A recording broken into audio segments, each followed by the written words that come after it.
الحمد لله وكفى وسلام على عباده الذين اصطفى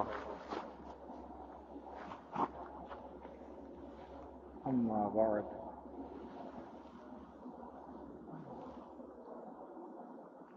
أعوذ بالله من الشيطان الرجيم بسم الله الرحمن الرحيم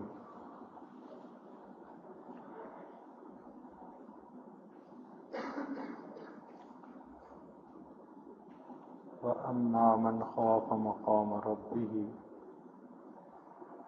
ونهى النفس عن الهوى فإن الجنة هي المأوى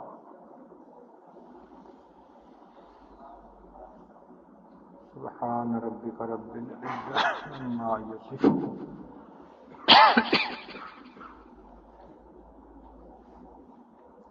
وسلام على المرسلين والحمد لله رب العالمين اللهم صل على سيدنا محمد وعلى آل سيدنا محمد وبارك وسلم اللهم صل على سيدنا محمد وعلى آل سيدنا محمد وبارك وسلم اللهم صل على سيدنا محمد وعلى آل سيدنا محمد وبارك وسلم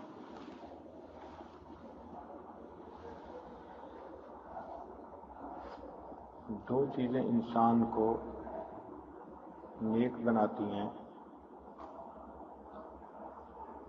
اچھا انسان بناتی ہیں۔ ایک اللہ تعالیٰ سے ملاقات کا شوق،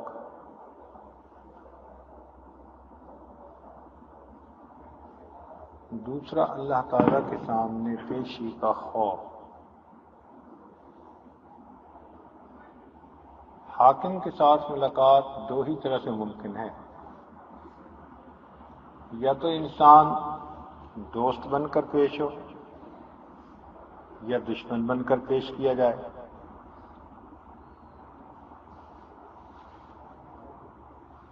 اسی طرح اللہ رب العزت کے سامنے بھی دو طرح انسان پیش ہو سکتا ہے۔ ایک تو یہ کہ اس کو اللہ رب العزت سے ملاقات کا شوق ہو، اللہ تعالیٰ سے ایسی محبت کا تعلق ہو کہ یہ اللہ تعالیٰ کی رضا کے لیے تڑپ رہا ہو، ملاقات کے لیے تڑپ رہا ہو۔ جیسے پرندہ پنجرے سے نکلنے کے لیے تڑپتا ہے، پھڑپھڑاتا ہے، اسی طرح یہ انسان بھی اس دنیا کے پنجرے سے نکلنے کے لیے مضطرب ہوتا ہے، اس کا دل دنیا میں نہیں لگتا، ہر وقت اسے آخرت کی یاد ہوتی ہے۔ اسی کو حدیث پاک میں فرمایا گیا التجافی عن دار الغرور، یہ جو دنیا دھوکے کا گھر ہے اس سے انسان کا دل کٹ جائے، والانابۃ الی دار الخلود، اور ہمیشہ رہنے والے گھر کے ساتھ اس کا دل جڑ جائے۔ اس کی مثال یوں سمجھیں کہ جیسے پردیس کے اندر پردیسی کو کھانے پینے کی سہولت ملے، رہائش کی سہولت ملے، مگر اسے اپنا وطن یاد آتا ہے، اس کا دل چاہتا ہے کہ میں اپنے وطن جاؤں۔ اسی طرح مومن کا وطن اصلی جنت ہے، اور دنیا اس کے لیے وطن اقامت ہے۔ یہاں رہتے ہوئے اس کو آخرت کی یاد آتی ہے، اس کا دل تڑپتا ہے، اس کا جی چاہتا ہے کہ میں جلدی اس قید سے چھوٹ جاؤں اور میں نجات پا جاؤں۔ ایک بزرگ کسی کو خواب میں ملے، اس نے پوچھا کہ حضرت آگے کیا بنا؟ تو فرمایا کہ تمہاری سڑی ہوئی بدبودار دنیا سے نجات مل گئی، تمہاری سڑی ہوئی بدبودار دنیا سے نجات مل گئی۔ تو ایسے لوگوں کے لیے یہ دنیا قید خانہ، اس لیے تو ارشاد فرمایا الدنیا سجن المؤمن، دنیا مومن کے لیے قید خانہ ہے۔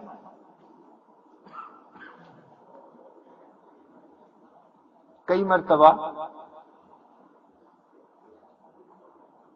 انسان کسی بڑے قریبی دوست سے جدا ہو تو دل چاہتا ہے کہ اڑ کے پہنچ جاؤں گا۔ ان لوگوں کے دلوں میں حج کا شوق ہوتا ہے، تو یوم عرفہ اپنے گھر میں ان کے لیے گزارنا مشکل، ان کے جسم یہاں اور ان کے دل وہاں۔ حضرت مولانا حسین احمد مدنی رحمۃ اللہ علیہ ذی الحجہ کے 10 دن گزارنے مشکل ہوتے تھے۔ دل میں تڑپ تھی، اللہ میں تیرا گھر دیکھوں، میں تیرے حجر اسود کو بوسہ دوں، مقام ابراہیم پہ نفلیں پڑھوں۔ وسائل نہیں تھے تو تڑپتے تھے، دن رات تڑپتے تھے، اور بیٹھے بیٹھے سوچتے تھے اور کہا کرتے تھے معلوم نہیں کہ عشاق کیا کر رہے ہوں گے۔ یعنی جو حاجی لوگ اپنے گھروں سے گئے ہیں، کوئی طواف کر رہا ہوگا، کوئی سعی کر رہا ہوگا، کوئی مقام رحیم پہ نفلیں پڑھ رہا ہوگا، کوئی ملتزم سے لپٹا ہوا ہوگا، کوئی حجر اسود کو بوسے دے رہا ہوگا، تو ان کی باتیں سوچ کر یوں کہتے کہ معلوم نہیں عشاق کیا کر رہے ہوں گے۔ کبھی کبھی دسترخوان پہ بیٹھے کھانا کھاتے، طبیعت مضطرب ہوتی تو بس کھانا چھوڑ دیتے، یہی کہتے ہیں معلوم نہیں عشاق کیا کر رہے ہوں گے۔ اور کبھی کبھی آسمان کی طرف دیکھ کر پھر یہی الفاظ کہتے ہیں معلوم نہیں عشاق کیا کر رہے ہیں۔ اللہ تعالیٰ کو ان کی یہ تڑپ اتنی پسند آئی کہ اللہ تعالیٰ نے ان کے لیے حرمین کا دروازہ کھولا، حتیٰ کہ انہوں نے 18 سال مسجد نبوی میں بیٹھ کر حدیث پاک کا درس دیا۔ چنانچہ آج تو شیوخ الحدیث پڑھاتے ہیں نا، قال قال رسول اللہ صلی اللہ علیہ وسلم، مگر جب وہ مدینہ مسجد نبوی میں بیٹھ کر حدیث پڑھاتے تھے تو گنبد خضرا کی طرف اشارہ کرتے تھے اور کہا کرتے تھے قال ھذا النبی صلی اللہ علیہ وسلم۔ اللہ تو ان کی بات پسند آ گئی، تو تڑپتا ہے بندہ، اور یہی تڑپ اضطراب کہلاتی ہے۔ جب دل سمجھ جاتا ہے، قلب سلیم بن جاتا ہے، تو انسان اللہ تعالیٰ کی ملاقات کے لیے تڑپتا ہے، اس کا دل نہیں لگتا۔ یہ دنیا اس کو واقعی آزمائش کی جگہ نظر آتی ہے۔ اس لیے ہمارے مشائخ موت کی انتظار کرتے تھے۔ موت مانگنی تو نہیں چاہیے اللہ تعالیٰ سے، لیکن ان کا دل چاہتا تھا کہ آ جائے اور ہماری جان چھوٹ جائے۔ ملک الموت تو دیکھتے ہی کہتے تھے کہ کتنا اچھا مہمان آیا، میں تو پچھلے 15 سال سے تمہارے آنے کی انتظار کر رہا تھا۔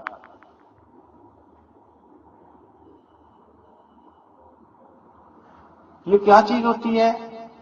اللہ تعالیٰ سے ملاقات کا شوق، اللہ تعالیٰ کے ساتھ ملاقات کا شوق۔ حدیث پاک میں آتا ہے کہ نبی علیہ السلام ایک مرتبہ حفصہ رضی اللہ تعالیٰ عنہ کے گھر میں آئے، عمر لانو کے گھر۔ ان کی بیٹی حفصہ رضی اللہ تعالیٰ عنہ وہ ام المومنین تھی، محبوب کی رفیقہ حیات تھی،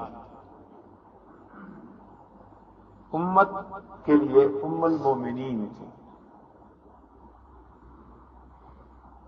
وہ فرماتی ہیں کہ نبی علیہ السلام آ کر آرام کرنے لگ گئے۔ اچانک میں نے دیکھا کہ جیسے کوئی گرم گرم چیز میرے رخسار پر لگی تو میں حیران ہوئی کہ یہ کیا چیز ہے. جب ذرا دیکھا تو وہ کوئی مائع چیز تھی تو میں اٹھ بیٹھی. غور کیا تو میں نے دیکھا کہ نبی علیہ الصلوۃ والسلام کی مبارک آنکھوں سے آنسو نکل رہے ہیں اور وہ قطرہ میرے رخسار پر گرا. تو فرماتی ہیں کہ میں اٹھ بیٹھی اور میں نے پوچھی ما یبکی کا یا رسول اللہ صلی اللہ علیہ وسلم، اے اللہ کے رسول صلی اللہ علیہ وسلم آپ کیوں رو رہے ہیں، آپ کیوں رو رہے ہیں؟ تو آپ نے فرمایا حفصہ تم سننے نہیں تمہارے بھائی کیا پڑھ رہے ہیں. تو نبی علیہ الصلوۃ والسلام کی نشاندہی پر فرماتی ہیں میں نے جب توجہ کی تو میرا بھائی عبداللہ ابن عمر رضی اللہ تعالیٰ عنہ وہ صحن میں کھڑا نفلیں پڑھ رہا تھا اور نوافل میں وہ تلاوت کرتے ہوئے اونچی قرات میں پڑھ رہا تھا کلا انہم عن ربہم یومئذ لمحجوبون. کافروں کے بارے میں اللہ تعالیٰ فرماتے ہیں کہ قیامت کے دن اللہ تعالیٰ سے ان کو ایک حجاب ہوگا، وہ ایک پردہ ہوگا ان کے اور اللہ تعالیٰ کے درمیان. تو اللہ رب العزت نے جب تو اللہ کے محبوب نے جب یہ سنا کہ ایسے لوگ ہوں گے کہ جن کو قیامت کے دن بھی اللہ تعالیٰ کا دیدار نصیب نہیں ہوگا، تو آپ کے دل میں اللہ تعالیٰ کی محبت نے اتنا جوش مارا کہ اس بات پہ آنکھوں سے آنسو آ گئے. تو انہوں نے پوچھا اللہ کے نبی آپ کیوں رو رہے ہیں؟ فرمایا حفصہ انا مشتاق و بی اشتیاق، میں مشتاق ہوں اور میرے اندر اشتیاق ہے. عشق محبت الہی اس نے مجھے بے قرار کر دیا ہے. وہ کیسے لوگ ہوں گے کہ جن کو قیامت کے دن اللہ تعالیٰ کا ہی دیدار نصیب نہیں ہوگا؟ تو یہ ایک نعمت ہے کہ انسان کے دل میں اللہ تعالیٰ کی ایسی محبت ہو کہ اس محبت کی وجہ سے اس کا جی چاہے بس میں ابھی جاؤں اور اللہ کے ساتھ جا کے واصل ہو. اور واقعی جب انسان صحیح بات کو سمجھ لینا تو اس کا دل یہی چاہتا ہے. چنانچہ ایک مرتبہ ایک چھوٹا سا بچہ تھا تو اس کو میں نے جنت کی باتیں سنائی، جنت کے تذکرے سنائے.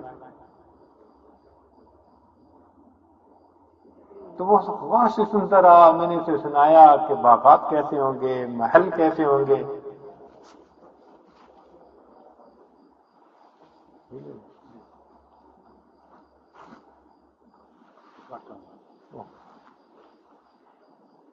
محلات کیسے ہوں گے، اور پھر جنتیوں کو اللہ تعالیٰ لباس کیسا دیں گے، جوانی کیسے دیں گے، ان کے گھر کیسے ہوں گے، پھر وہاں پر دعوتیں کیسی ہوں گی. پوری تفصیل ایک مرتبہ میں نے بچے کو سنائی اور پھر یہ بھی سنایا کہ ان کو اللہ تعالیٰ کا دیدار ہوگا. اور حدیث پاک میں جس کی تفصیل ہے، ساری تفصیل جب میں نے سنائی اور میں نے بتایا کہ اللہ تعالیٰ کا یوں دیدار ہوگا، چھوٹا سا بچہ تھا تو وہ مجھے کہتے ابو جی چلیں. جب تفصیل سنائی نا کہ اللہ تعالیٰ کا دیدار ہوگا تو وہ سن کے اس چھوٹے سے بچے کے دل میں اتنا شوق پیدا ہوا کہ وہ مجھ سے اگلی بات پوچھا کہتے ابو جی چلیں. اللہ اکبر. تو یہ ایسی بات ہوتی ہے کہ جب دل کے اندر شوق ہوتا ہے نا پھر دل چاہتا ہے چھوڑو اس دنیا کو، چلو اللہ کا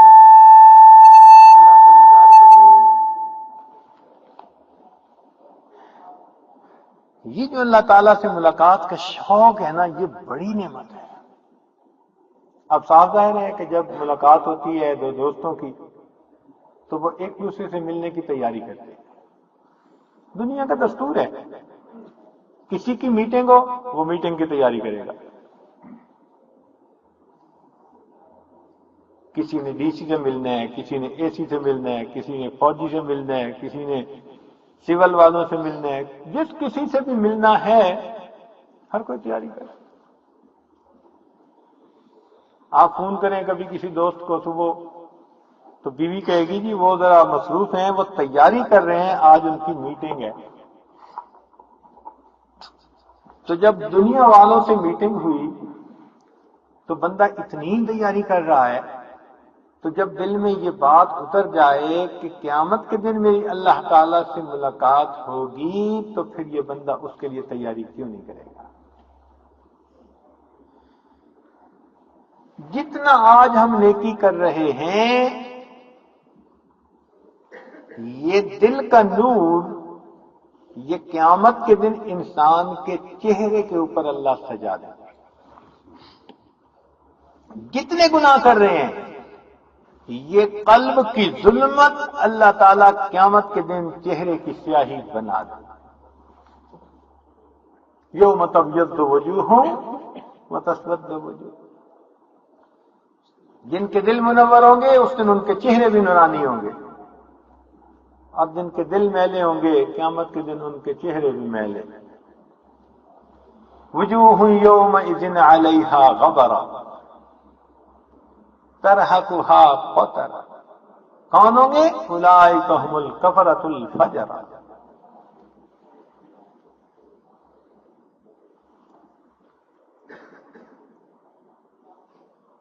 تو دوست سے ملنے کی تیاری، اللہ والے بھی اسی طرح ہر وقت تیاری کر رہے ہوتے ہیں کہ ہم اللہ رب العزت سے بہترین حالت میں ملاقات کریں۔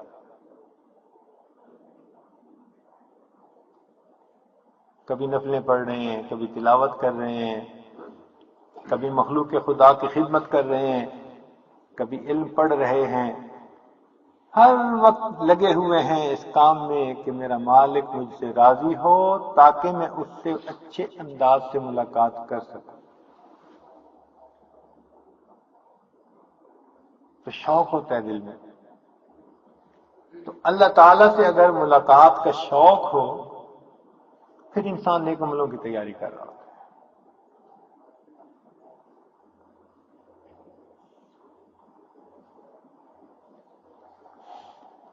پھر وہ اپنے پاس نیک اعمال کا ذخیرہ اکٹھا کرتا ہے۔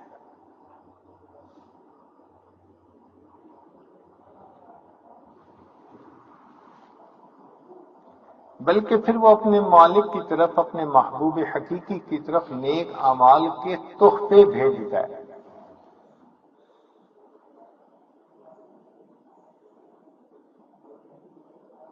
جیسے دنیا والے ایک دوسرے سے ملاقات کرتے ہیں نا تو پھول لے کے پیش ہوتے ہیں،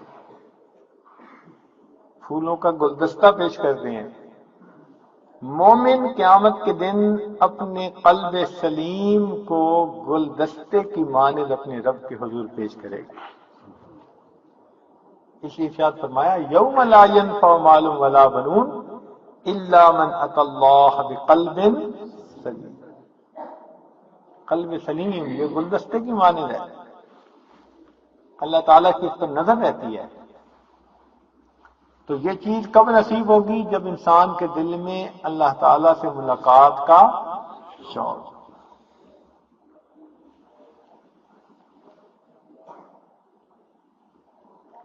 اللہ تعالیٰ سے محبت کی ایک پہچان چھوٹی سی بتا دوں کہ بندے کو مصلی پہ بیٹھنے سے محبت ہوتی ہے، چھوٹی سی پہچان۔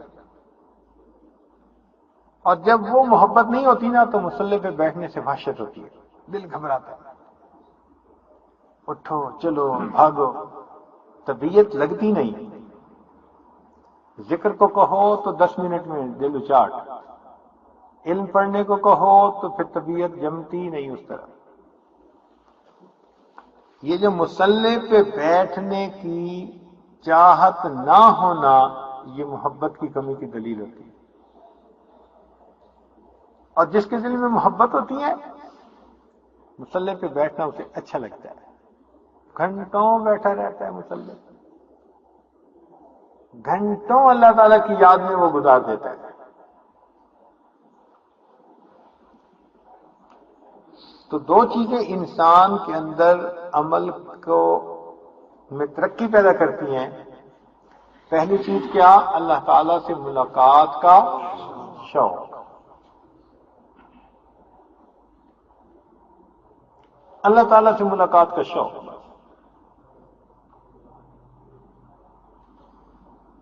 بڑی نعمت ہے یہ، اللہ تعالیٰ سے ملاقات کا شوق نصیب ہو جائے. پھر انسان اللہ تعالیٰ کے راستے میں صدقہ بھی کرے گا، اچھی نمازیں بھی پڑھے گا، تلاوت بھی کرے گا. اللہ تعالیٰ سے ملاقات کا شوق ہے اس کو.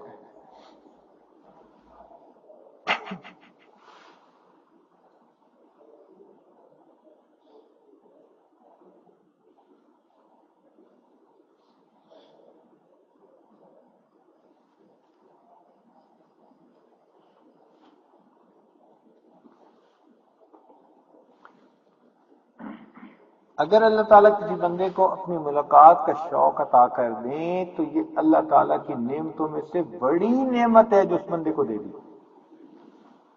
ایسے بندے کو نا پھر تہجد کا اہتمام ہوتا ہے. اس کو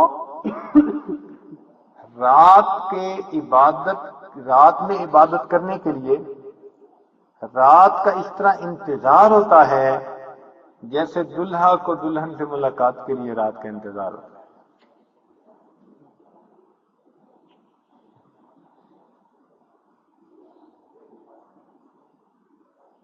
اس کا دل چاہتا ہے کہ بس میں جلدی رات ہو، تہجد کا وقت ہو، میں اپنے رب کے سامنے ہاتھ باندھ کے کھڑا ہو جاؤں. ہم تو اس لذت کو بھی نہیں سمجھ سکتے،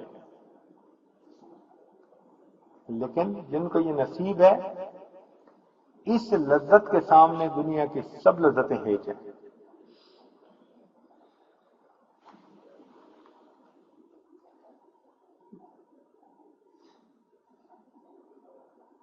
دنیا کی سب لذتیں ہیچ ہیں اس کے مقابلے. کوئی حیثیت ہی نہیں رکھتی. تو عالم سے کرتی ہے بیگانہ دل کو، عجب چیز ہے لذت آشنائی. یہ لذت آشنائی بھی عجب نعمت ہے.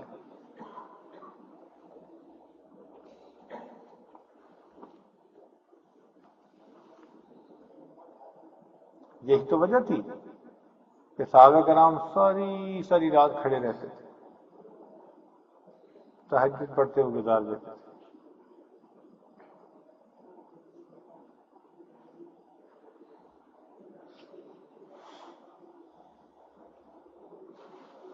چنانچہ ابن جوزی رحمۃ اللہ نے اپنی کتاب میں لکھا ہے، وہ کہتے ہیں کہ ایک نوجوان کی شادی ہوئی تو جب وہ سونے کے لیے اپنے کمرے میں گیا تو بیوی سے سلام دعا ہوئی تو ان دونوں نے سوچا کہ ہم 2 رکعت نفل پڑھتے ہیں تاکہ اپنی زندگی کی ابتدا اللہ کے سامنے رکوع اور سجود کے ساتھ کریں. چنانچہ بیوی نے تو جلدی سے 2 رکعت پڑھ لی، اور یہ جو 2 رکعت پڑھنے کھڑا ہوا تو اللہ تعالیٰ کی شان کے اس کے ذہن سے خیال نکل گیا، اور یہ تلاوت میں ایسا مست ہوا اور ایسا مزہ آیا، پڑھ رہا ہے حتیٰ کہ جب اپنے معمول کے مطابق اس نے پڑھا، پوری رات پڑھتا تھا نفل کئی مرتبہ، تو فجر کا وقت قریب تھا. اب جب اس نے سلام پھیرا تو سلام پھیر کے اس کو پتہ چلا میری تو آج شادی تھی، اور بیوی انتظار میں. ادھر فجر کا وقت بھی قریب، تو اس نے اپنی بیوی سے کہا کہ میں تو بھول ہی گیا. تو کہتا ہے کہ اچھا میں فجر کی نماز پڑھتا ہوں پھر ملاقات ہوگی. یہ فجر کی نماز پڑھنے کے لیے آ گیا. اب اللہ تعالیٰ کی شان دیکھیں کہ فجر کی نماز پڑھی، کوئی دوست احباب مل گئے، تو نوجوانوں کی عادت ہوتی ہے کہ وہ ضرور پوچھتے ہیں بھائی تو نے مہمان کو کیسے پایا؟ تو اس نے ایسے گول مول سا جواب دیا. سچے بندے کو پکڑنا بڑا آسان ہوتا ہے، جھوٹ تو وہ بولتا نہیں اور پتہ دوسرے کو چل جاتا ہے. اب ان کو پتہ چل گیا کہ بھئی اس کا کوئی تعارف کوئی نہیں ہوا، تو انہوں نے گھیر لیا. انہوں نے گھیر کے کہا کہ بھئی تو کیسا خامد ہے کہ تجھے بیوی کا تعارف ہی نہیں پوری رات ہو سکا ہے؟ جب انہوں نے اس کو زیادہ اس طرح تنگ مجبور کیا تو پھر اس نے کہا کہ بھئی بات یہ ہے کہ میں نے تو 2 رکعت کی نیت باندھی تھی، اللہ کی قسم قرآن پڑھنے میں مجھے وہ لذت ملی کہ یہ خیال ہی میرے ذہن سے نکل گیا کہ میرے لیے شب زفاف ہے.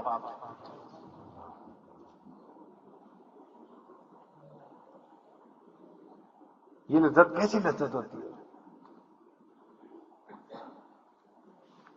اور واقعی یہ اس کا کوئی، اب مثال اس کی یوں سمجھے نا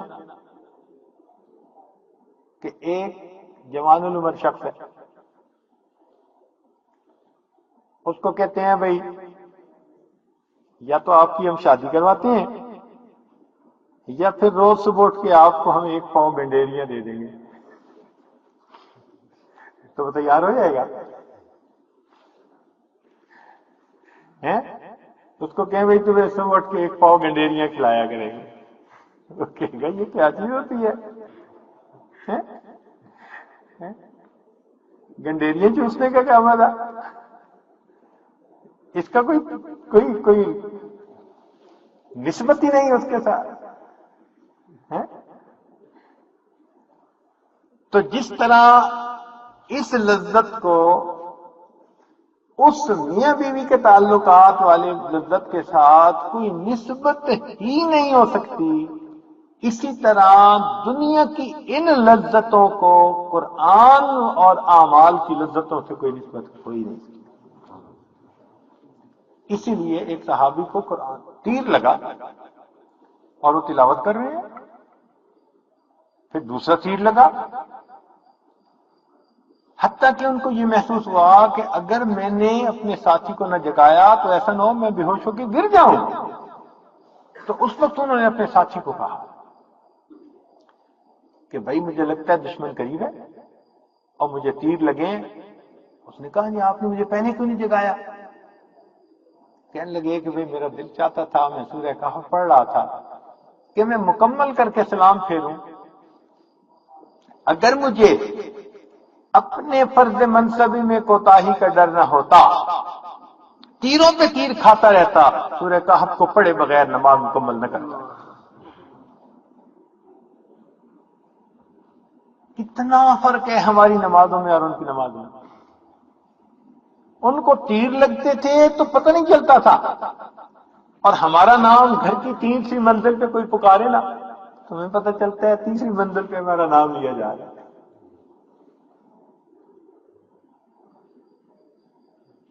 تو نماز کی لذت اپنی ایک عجیب لذت ہے.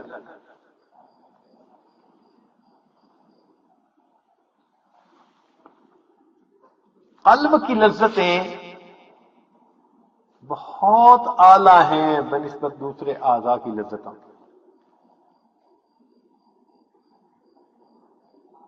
اس لیے کہ قلب تمام اعضاء کا سردار ہے، اس سے ملنے والی لذتیں بھی تمام اعضاء کی لذتوں سے بلند تر ہیں.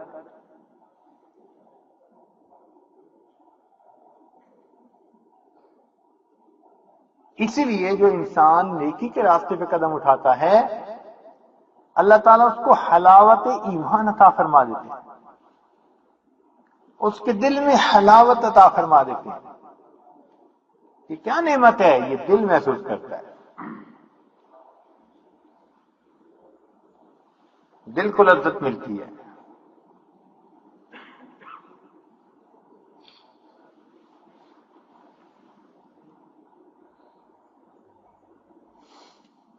تو اگر دل میں اللہ رب العزت کے ساتھ ملاقات کا شوق ہو تو پھر انسان بھاگ بھاگ کے عمل کرتا ہے، دوڑ دوڑ کے عمل کرتا ہے.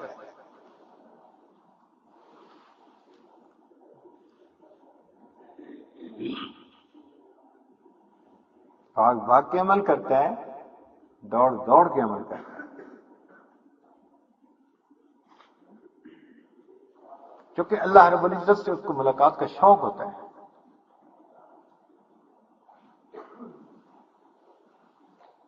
اور وہ ملاقات کا منظر بھی کیا منظر ہوگا،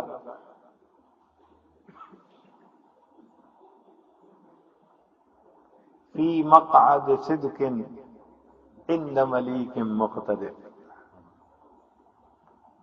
کیا وہ محفل ہوگی اور کیا اللہ رب العزت کے دیدار کا عالم ہوگا۔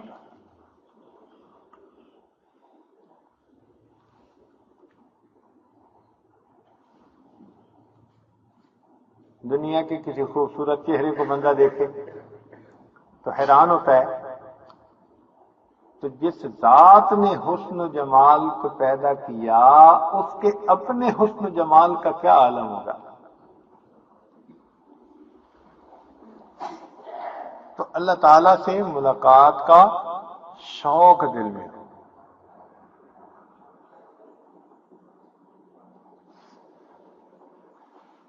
اس ملاقات کے شوق کی وجہ سے پھر انسان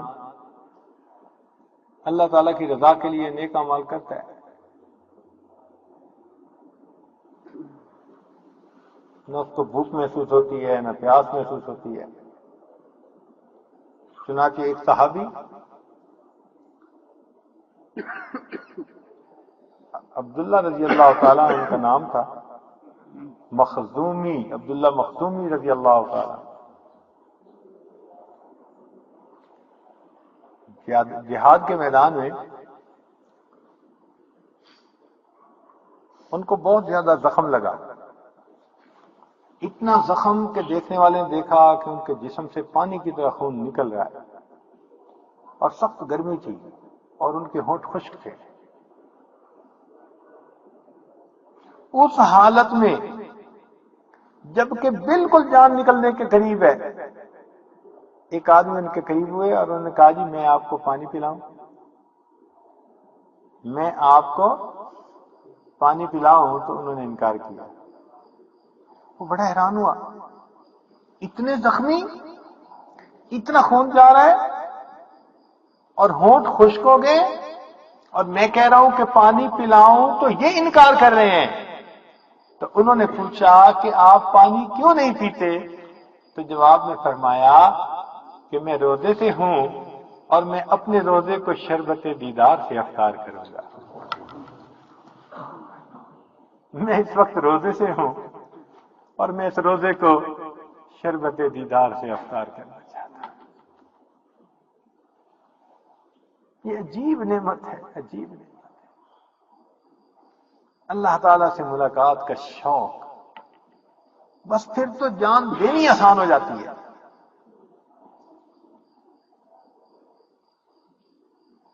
عبداللہ ابن زبیر رضی اللہ تعالیٰ عنہ،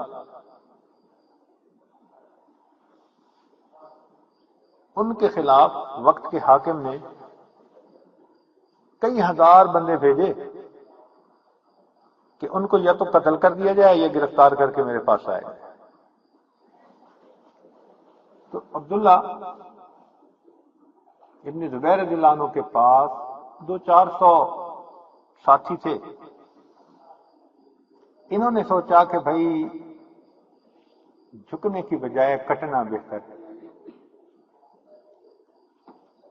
جھکنے کی بجائے کٹنا بہتر ہے، لہذا انہوں نے ان کا مقابلہ شروع کر دیا۔ جب مقابلہ شروع کیا تو ان کے ساتھی چونکہ تھوڑے تھے اور مخالفین بہت زیادہ تھے، تو ان کے ساتھیوں نے شہید ہونا، ادھر کوئی گرا پھر ادھر گرا پھر ادھر لاش گری پھر ادھر لاش گری۔ تھوڑی دیر کے بعد عبداللہ بن زبیر عنہ کو یقین ہو گیا کہ تھوڑی دیر کے بعد یہ لوگ مجھ تک پہنچ جائیں گے، تھوڑی دیر کے بعد یہ لوگ مجھ تک پہنچ جائیں گے۔ تو ان کے دل میں خیال آیا کہ میں اپنے گھر کے دروازے پہ ہوں تو کیوں نہ میں اپنی والدہ سے سلام کر لوں، آخری وقت میں والدہ کی دعائیں لے لوں۔ چنانچہ یہ اپنے گھر کے اندر داخل ہوئے تو ان کی والدہ اسماء بنت ابی بکر صدیق وہ اس وقت بوڑھی ہو گئی تھی اور ان کی آنکھوں پہ موتیا آ گیا تھا، تو دھندلا بالکل نظر آتا تھا، یعنی شکل بھی صحیح نظر نہیں آتی. وہ اپنے گھر میں بیٹھی ہوئی تھی تو عبداللہ ابن زبیر رضی اللہ تعالیٰ عنہ سیدھا اپنی والدہ کے پاس گئے، والدہ سے ملے اور ان سے دعاؤں کے لیے کہا. تو انہوں نے محسوس کیا کہ میرا بیٹا دعا کروا رہا ہے تو لگتا ہے کہ اس کے دل میں گھبراہٹ ہے.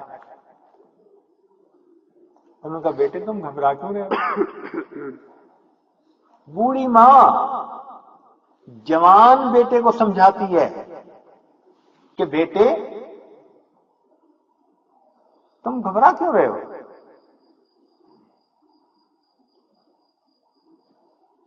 نہیں، پہلے پوچھا بیٹا تم حق پر ہو یا گمراہی پر؟ تو بیٹے نے جواب دیا کہ امی آپ جانتی ہیں کہ میں حق پر ہوں اور حق کی خاطر میں ڈٹ گیا ہوں. تو دوسری بات پوچھی کہ بیٹے پھر تم گھبرا کیوں رہے ہو؟ تو کہنے لگے کہ امی گھبرا اس لیے رہا ہوں کہ جب میرے مخالفین مجھے قتل کریں گے تو وہ میری لاش کا قیمہ بنا دیں گے، لاش کو مسخ کر دیں گے تلواروں کے ذریعے سے. تو جب بیٹے نے یہ کہا تو ماں کہنے لگی کہ بیٹا جب بکری کی کھال اتار دی جاتی ہے، جب بکری کو ذبح کر دیا جاتا ہے تو بکری کو کھال اتارنے سے کوئی تکلیف نہیں ہوا کرتی. جب بکری کو ذبح کر دیا جاتا ہے تو ذبح کرنے کے بعد پھر کھال اتارنے ہوئے اس کو تکلیف. تو بیٹے جب تمہیں شہید کر دیا جائے گا تو پھر تمہارا قیمہ ہی کیوں نہ بنا دے، تمہیں کیا پرواہ ہے؟ تمہیں کیا پرواہ ہے؟ یہ بات کہی. چنانچہ اس پر انہوں نے کہا کہ امی آپ مجھے دعا دیں میں جاؤں. تو انہوں نے اپنے بیٹے کو اس وقت 3 باتیں کہیں. سبحان اللہ. پہلی بات یہ کہی کہ اے اللہ تو جانتا ہے کہ یہ میرا وہ بیٹا ہے جو سردیوں کی لمبی راتوں میں تیرے سامنے پوری پوری رات قیام میں گزار دیا کرتا تھا. اے اللہ جانتا ہے یہ میرا وہ بیٹا ہے جو سردیوں کی لمبی رات میں پوری پوری رات تیرے سامنے کھڑے ہو کر قرآن کی تلاوت کرتا تھا. اور اللہ تو جانتا ہے یہ میرا وہ بیٹا ہے جو گرمی کے لمبے دنوں میں سارا دن تیرے سامنے روزے کی حالت میں گزارتا. اور تیسری بات کہی کہ اللہ تو جانتا ہے یہ میرا وہ بیٹا ہے جس نے اپنے ماں باپ کے دل کو خدمت کے ذریعے خوش کیا. اے اللہ تو بھی اس سے خوش ہو جا. دیکھا ایسی خدمت کرے ماں باپ کی انسان کہ اللہ اس نے ماں باپ کے دل کو خدمت سے خوش کیا، اللہ تو بھی اس سے خوش ہو جا. اور یہ بات کرنے کے بعد اسماء رضی اللہ تعالیٰ عنہ کہنے لگی کہ میرے بیٹے میری بینائی تو ہے نہیں کہ میں تیرا چہرہ دیکھ سکوں، میری بینائی تو ہے نہیں کہ میں تمہارا چہرہ دیکھ سکوں، مگر بیٹے ذرا قریب آؤ تاکہ میں تمہارے رخسار کا بوسہ لوں اور میں تمہاری خوشبو کو سونگھ لوں. بیٹے میں اپنی آنکھوں سے تمہارا چہرہ تو نہیں دیکھ سکتی، میرا دل چاہتا ہے کہ تم میرے قریب آؤ بیٹے، میں تمہارے رخسار کا بوسہ لوں اور تمہارے جسم کی مہک سونگھ سکوں، تمہارے جسم کی خوشبو سونگھ سکوں. اللہ اکبر کبیرہ. کیسے عظیم لوگ تھے، عظمتوں کے پہاڑ تھے. کیا وجہ تھی؟ ان کو اللہ تعالیٰ سے ملاقات کا شوق. وہ سمجھتے تھے کہ بس ادھر ہماری جان نکلے گی، ادھر ہم اللہ تعالیٰ کے حضور حاضر ہو جائیں گے۔ تو دو چیزیں انسان کو نیک اعمال پر برانگیختہ کرتی ہیں۔ پہلی چیز کیا ہے؟ اللہ تعالیٰ سے ملاقات کا شوق، اور دوسری چیز جو انسان کو گناہوں سے بچاتی ہے اس کو کہتے ہیں اللہ تعالیٰ کے سامنے پیشی کا خوف۔ اللہ تعالیٰ کے سامنے پیشی کا خوف ہو انسان کو کہ میں اللہ تعالیٰ کے سامنے پیش ہوں گا، چھوٹا بڑا ہر عمل میرا پیش کیا جائے گا، وہاں میرا کیا بنے گا، وہاں میرا کیا بنے گا۔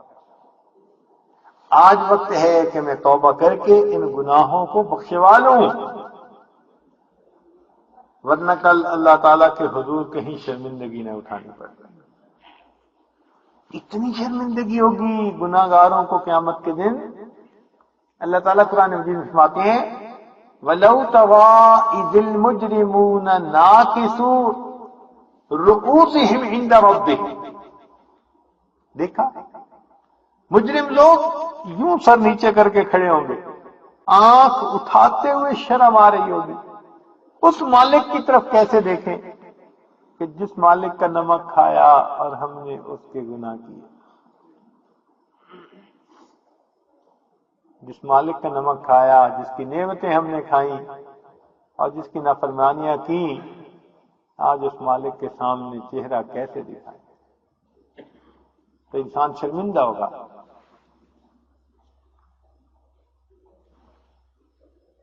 تو اللہ تعالیٰ کے سامنے پیشی کا خوف اگر نصیب ہو جائے تو پھر انسان گناہوں سے بچ سکتا ہے۔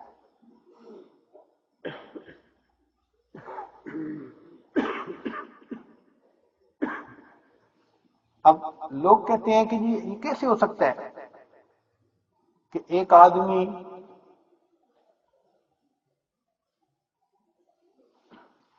گناہ کے کام کو چھوڑ دے حالانکہ اس میں لذت بھی ملتی ہے، یہ کیسے ہو سکتا ہے؟ اچھا جی، اس کی مثال ایسے سمجھیں کہ ایک آدمی نے کسی سے رشوت لی اور وہ پیسے لے کے گھر جا رہا تھا، اچانک اس کو پتہ چلا کہ بھئی آپ کے پیچھے پولیس آ رہی ہے اور اگر پیسے برآمد ہو گئے موقع پہ تو آپ کو مقدمے میں پھنسا دیا جائے گا، جیل میں ڈال دیا جائے گا۔ اب وہ بندہ چاہے گا نا کہ چاہے اس کے پاس لاکھ روپے یا 2 لاکھ روپے کہیں اس کو پھینک کے جان چھڑاؤں، چاہے گا نا؟ کیوں جی؟ چاہے گا نا؟ اب اس کو ایک گٹر نظر آتا ہے تو وہ کیا کرے گا؟ اس گٹر میں 2 لاکھ روپیہ اور پھینک کے غمزدہ ہوگا یا خوش ہوگا؟ بتائیں ذرا اونچا بتائیں۔ کیوں بھائی؟ جان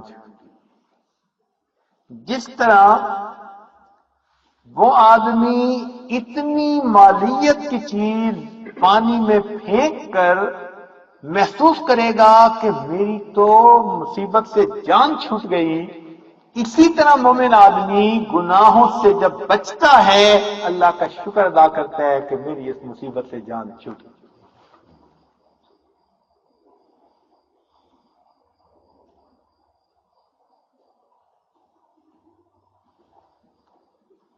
ایک نوجوان کسی بزرگ کے پاس حاضر ہوا،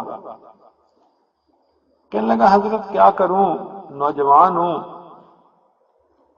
اور مجھے آنکھوں پہ کنٹرول حاصل نہیں ہے، جب بھی میں بازار سے جاتا ہوں تو بس میری آنکھیں ادھر ادھر رنگ برنگے ٹھپے دیکھتی جاتی ہیں۔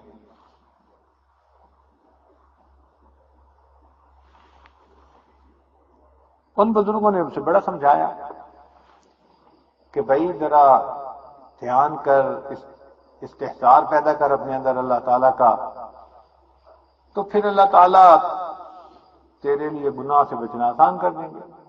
کہنے لگا حضرت ہو ہی نہیں سکتا، بڑی میں نے کوشش کی، بڑی کوشش کی، میری نگاہ ادھر قابو میں آتی نہیں،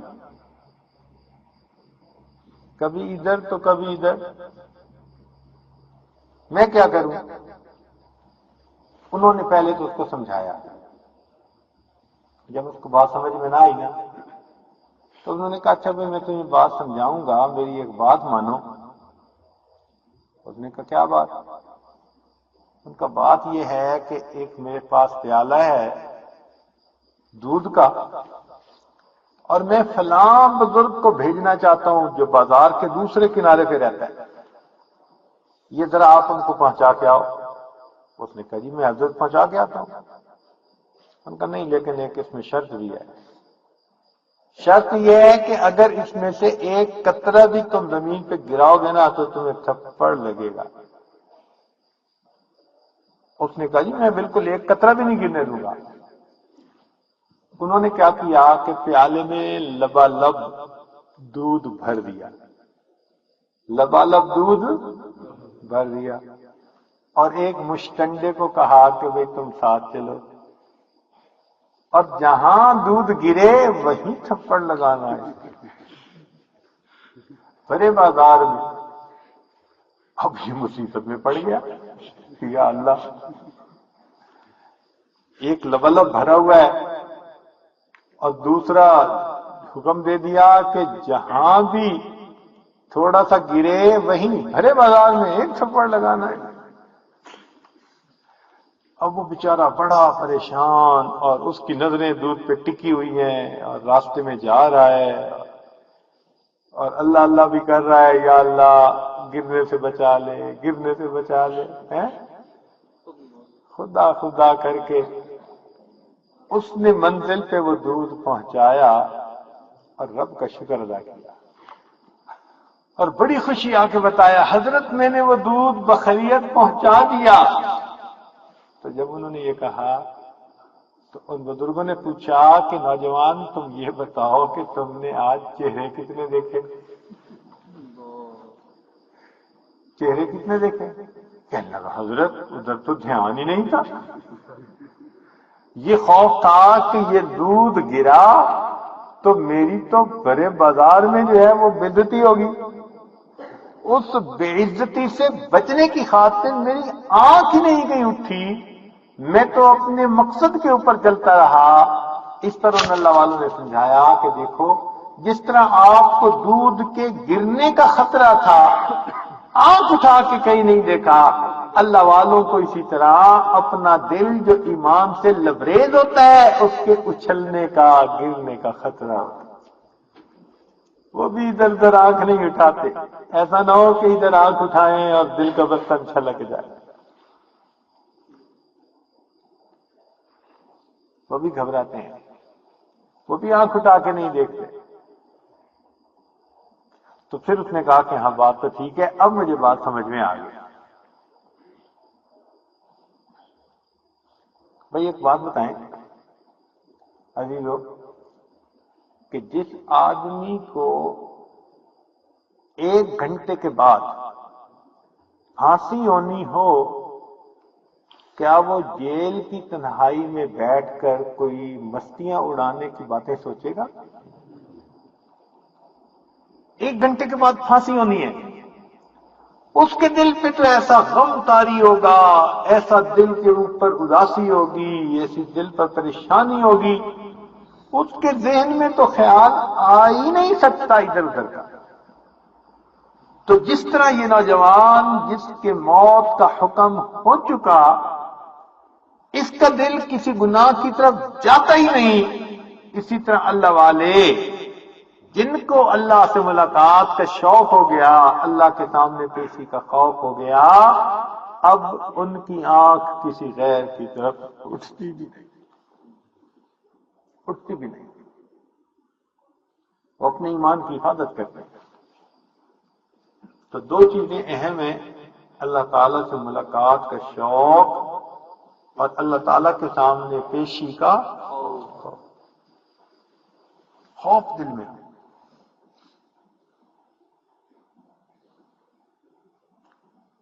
اس لیے فرمایا وَلِمَنْ خَافَ مَقَامَ رَبِّهِ جَنَّتَانِ، کہ جو اللہ تعالیٰ سے خوف کھائے گا اللہ تعالیٰ اس کو 2 جنتیں عطا فرمائیں گے، 2 جنتیں۔ تو یہ نعمت ملتی ہے اللہ تعالیٰ کے خوف سے۔ اس لیے اگر آپ سلف صالحین کی زندگیوں کو دیکھیں تو ان کی زندگیوں میں اللہ تعالیٰ کا خوف بہت آپ کو ملے گا، بہت خوف ملے گا اللہ تعالیٰ کا۔ ڈرتے تھے ذرا ذرا سی بات پہ، کوئی ایسی بات نہ ہو کہ ہمارا رب ہم سے ناراض نہ ہو جائے گا۔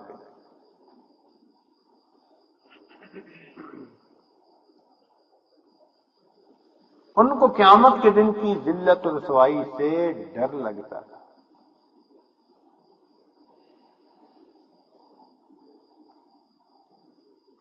چنانچہ علامہ اقبال نے کہا، تو غنی از ہر 2 عالم من فقیر۔ اے اللہ تو 2 عالم سے غنی ہے اور میں فقیر۔ تو غنی از ہر 2 عالم من فقیر، روز محشر عذرہائے من پذیر۔ اللہ قیامت کے دن میرے عذروں کو قبول کر لیجئے گا۔ تو غنی از ہر 2 عالم من فقیر، روز محشر عذرہائے من پذیر، گر تمی بینی حسابم ناگزیر۔ اے اللہ اگر آپ یہ فیصلہ کر لیں کہ قیامت کے دن میرا حساب لینا ضروری ہے، ناگزیر ہے،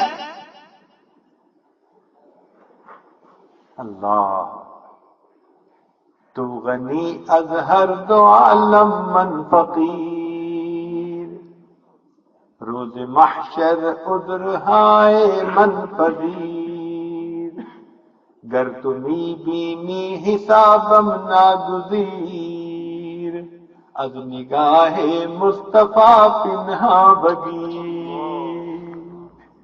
اللہ اگر آپ فیصلہ کر ہی لیں میرے بندے میں نے تیرا حساب لینا ہے تو اللہ مصطفیٰ کریم کی نگاہوں سے اوجھل لے لینا، میں ان کو کیا چہرہ دکھاؤں گا کہ میں امتی تھا ان کا، میں نے دنیا میں کیسے زندگی گزاری۔ گر تمی بینی حسابم ناگزیر، از نگاہ مصطفیٰ پنہا بگیر۔ دوستو اگر قیامت کے دن اللہ رب العزت یوں کہہ دینا کہ 2 راستے ہیں، یا تو تم جہنم میں چلے جاؤ یا پھر میں تمہاری زندگی کی فلم تمہاری ماں بہن اور بیٹی کے سامنے چلاتا ہوں، ہم میں سے کتنے ایسے ہوں گے جہنم میں جانا پسند کریں گے، ماں بہن کے سامنے رسوا ہونا پسند نہیں کریں۔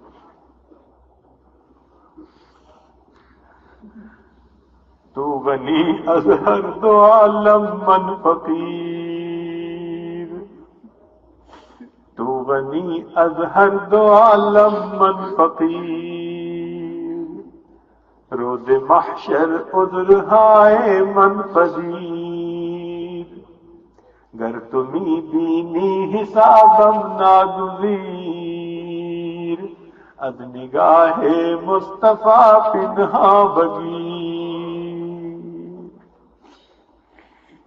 چنانچہ کتابوں میں لکھا ہے کہ شیخ عبد القادر جیلانی رحمۃ اللہ علیہ ایک مرتبہ اللہ تعالیٰ سے دعا مانگتے رہے، اللہ مجھے معاف کر دے، معاف کر دے، معاف کر دے،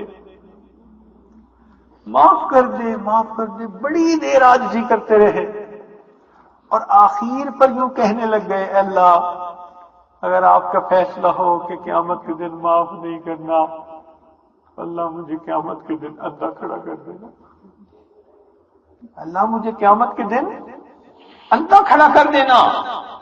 کسی نے یہ دعا سن لی، اس نے پوچھا حضرت آپ نے یہ دعا کیسے مانگی کہ مجھے قیامت کے دن اندھا کھڑا کرنا؟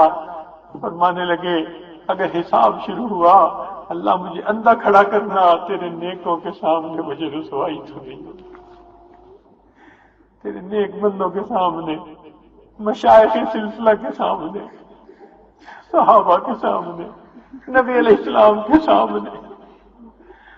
تو غنی از ہر دو عالم من فقیر، روز محشر عذر ہائے من پذیر، گر تمی بینی حسابم ناگزیر، از نگاہ مصطفیٰ پنہا بدیر۔ اللہ اکبر کبیرہ۔ اللہ رب العزت ہمیں آخرت کی ذلت سے محفوظ فرمائے۔ تو دو چیزیں بہت اہم ہیں، ایک اللہ تعالیٰ کے ساتھ ملاقات کا شوق، اور دوسرا اللہ تعالیٰ کے سامنے پیشی کا خوف۔ اللہ رب العزت ہمیں دونوں نصیب فرمائے تاکہ ہم گناہوں سے بچیں، نیک کام کو کریں۔ وآخر دعوانا ان الحمد للہ رب العالمین۔